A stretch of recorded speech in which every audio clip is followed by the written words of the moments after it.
What's going on, family? Today on the channel here, I will be doing a ceiling fan replacement.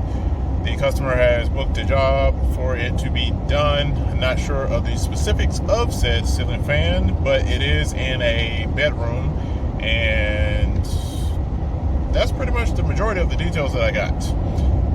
This customer did say that the bed in the room would have to be maneuvered around or utilized to reach the fan because of the size of the bed is not really easable to be moved or whatnot to be able to get to the fan.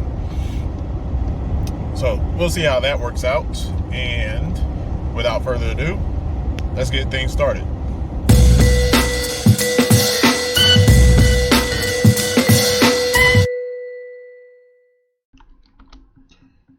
Alright, at the start of this, the power was turned off previously at the breaker. Next step was to remove the existing light fixture that was there. There was no ceiling fan in place. Then I am taking the contents out of the box. I'm taking the housing, the motor housing, as well as the wiring covers and so forth, and go ahead and attaching those while standing on the ground. The amount of space in this room and the size of the bed limited the use of a ladder in this room. Thus, the customer said they were okay with me standing on the bed because of the size of the bed. Next was to attach the hanging bracket that goes to the junction box, and then to attach the motor to the hanging bracket. After that was to wire up and run all the wiring connections. This particular ceiling fan does have a remote control to it, so I also had to wire in the remote control receiver. That is, the two wires on the one side of the receiver go to the wiring in the junction box. The three wires on the other side of the receiver attach to the ceiling fan itself, one for the fan, one for the light, and one for the neutral. Then from that point, once I got everything tucked in and attached accordingly, I was then able to adjust the wires and get them into the housing. I had to actually take the housing back down and then re-put it back up because I did not realize the screws for the housing was actually in there, and I was not able to get my screwdriver to unscrew them from while it was still hanging. So I had to take it back down, unscrew screws, put it back up. Next, after doing that, was to assemble each of the fan blades. There are 5 blades for this particular fan. And as you see, the clouds rolled in and it got darker in the room. Had to rely heavily on the flashlight at this point, but nonetheless still got the job done. So putting the brackets onto the fan blades themselves, and then once you get all of the fan blades attached to their brackets, then you attach the fan blades to the fan motor. The way this fan works, though, is the blades actually attach to the top of the fan and not under the bottom side where you can see the actual connections. And normally when I attach fans, I attach them in a star pattern similar to how you attach the lug nuts to the wheels on a car. Next, you install the LED module that goes in there, as well as then the covering that goes over it.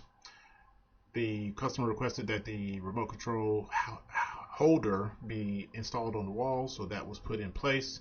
The power was restored, and the customer tested the fan out to make sure that it was working. The ceiling fan job has been completed. It took about 45 minutes or so in total to do everything. I lucked out in finding the correct breaker the first time because the breaker was somewhat labeled.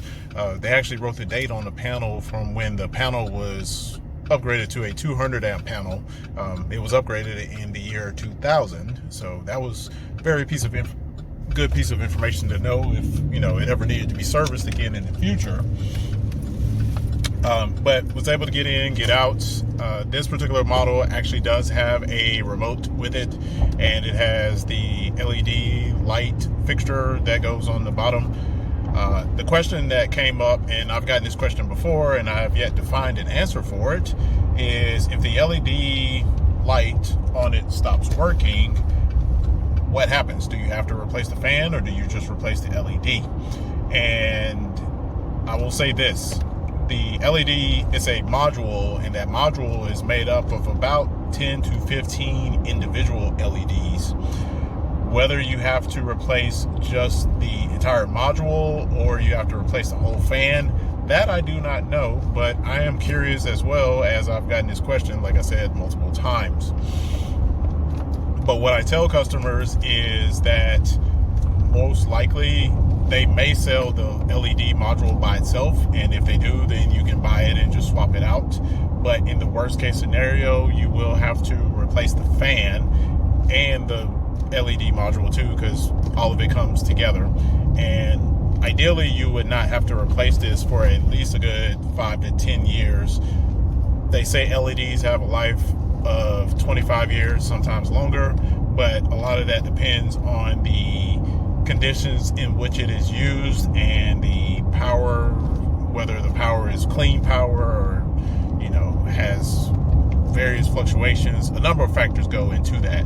So while they make this claim of 25 years that a LED will last, they can't guarantee it and actually say yes, it actually will really last 25 years.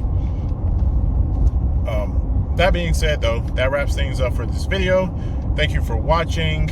If you have any comments or questions about this particular Harbor Breeze fan, drop those down below. I'll be glad to answer as much as I can about this particular fan and this particular installation.